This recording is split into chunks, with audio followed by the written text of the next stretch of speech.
Bienvenue dans Deep Media, le podcast qui décrypte les médias à l'ère du numérique. Je suis Julien Bougeot, consultant en social media, IA générative et formateur depuis plusieurs années. Mais avant tout, je suis un passionné et curieux de l'univers médiatique depuis plus de 15 ans. Aujourd'hui, je vous propose une série de micro-épisodes spéciaux depuis les 8e rencontres de l'innovation éditoriale qui sont déroulées il y a quelques jours à Paris.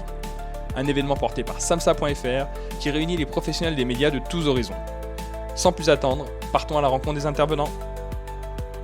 Kirchner Herman, bonjour et merci d'être au micro de Deep Media. Donc on est dans le cadre des rencontres de l'innovation éditoriale et donc vous êtes intervenu ce matin dans une conférence. Donc vous êtes responsable vidéo pour les Échos.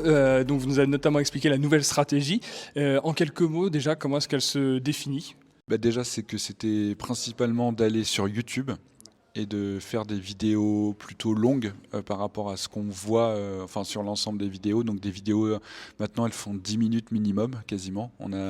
Et donc, c'était d'aller sur YouTube, de faire 3 vidéos par semaine, le mardi, le jeudi et le dimanche, pour donner une habitude et aux gens et aux algorithmes, et de faire les vidéos où on raconte le plus possible des histoires qui sont produites, et on évite de faire de la prospective sur le futur ou quoi. On raconte des histoires fortes, et c'est 70% des business stories, de la macroéconomie et de la cartographie. Et donc là, en fait, par rapport à la nouvelle stratégie, et notamment il y a un nouveau plateau, un nouveau petit décor qui a été mis en place il y a quelques semaines. Et donc, sauf erreur de ma part, vous provenez de Combini, voilà. Et donc, comment est-ce qu'on arrive un peu à mixer les codes un peu issus de Combini et des codes qui fonctionnent bien sur les réseaux, sur les plateformes, avec l'ADN des Échos ? Comment est-ce que c'est compatible ? Est-ce que ça a été naturel ou est-ce qu'il a fallu un peu forcer le trait ? Non, ça s'est fait assez facilement. Je pense que les deux trucs que j'ai importés de Combini et que la direction des Échos m'ont laissé faire, et c'était pas évident au début, c'est la DA ultra présente. Quand je dis la DA, donc c'est des miniatures fortes et c'est des logos pour les formats, ça je vais en parler, et c'est tout un ensemble de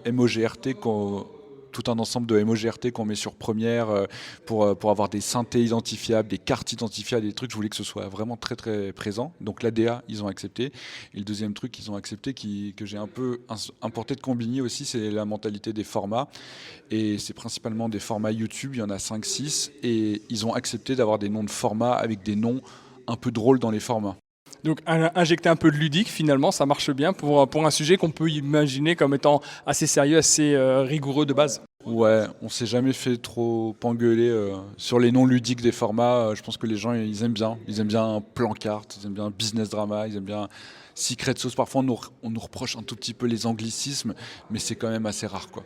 Et au niveau des retours de la communauté, comment est-ce que, alors les retours on va dire quantitatifs sur les progressions aussi que ça a pu engendrer, puis même les retours un peu qualitatifs de la part de la communauté, est-ce qu'il y a des gens qui sont agréablement surpris ? Est-ce que vous n'avez pas eu de retour spécifique et c'est passé normalement ? Bon, il y a toujours des petits commentaires de base. Merci les Échos, vos vidéos sont vraiment bien. Ça, on est content, on le voit régulièrement.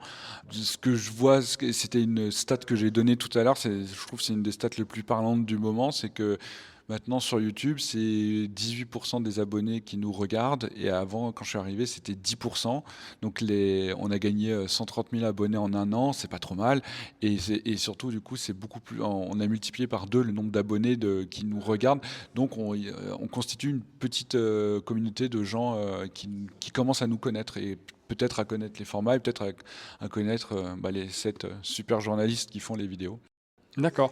Et donc, 2 petites dernières questions sur les journalistes, donc complètement emballés par le sujet, ils se sont rapidement mis dans ces nouveaux codes, ils se sont retrouvés rapidement ? Ouais, on a quand même cherché nos marques au début parce que il fallait réapprendre un petit peu à écrire les scripts, à les faire plus écrits, à mettre plus de suspense d'entre les chapitres, à faire plein de petits trucs, à imaginer des respirations, des petites blagues et tout. Donc il y a eu quelques mois de rodage, je pense, et globalement, je pense qu'ils étaient tous partants. Et puis surtout, ce que j'aime bien, c'est que ils ont tous leur personnalité dans les vidéos. Ils font pas le même type de vidéo, ils font pas le même type de blague quand ils font faire, ils font pas le même type de montage, ils font pas le même type de récit, de sujet.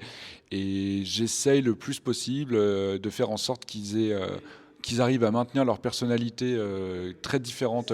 Il y en a qui se déguisent un peu, il y en a qui vont jamais se déguiser, il y en a qui vont se mettre en scène, il y en a qui vont pas se mettre en scène, il y en a qui... Donc Et Grande liberté pour chacun. ouais, j'essaie de rendre la grande liberté et en essayant à chaque fois je les pousse à prendre les bonnes idées des uns et des autres quand même. Dernière petite question, fort de ces succès, est-ce qu'il y a d'autres projets à venir, d'autres développements sur ces formats-là, sur un peu la dynamique, sur... Non, là, y a pas, je peux pas annoncer de projet concret parce que c'est que des réflexions lointaines. Ce qu'on sait et ce qu'on veut, c'est on pense qu'il manque un format talk parce qu'il y en a partout sur YouTube et c'est moins cher à produire et nous, on s'en prive. Mais je trouve pas encore la bonne manière de le faire et la manière Peut-être avec du live sur du Twitch, des choses comme ça.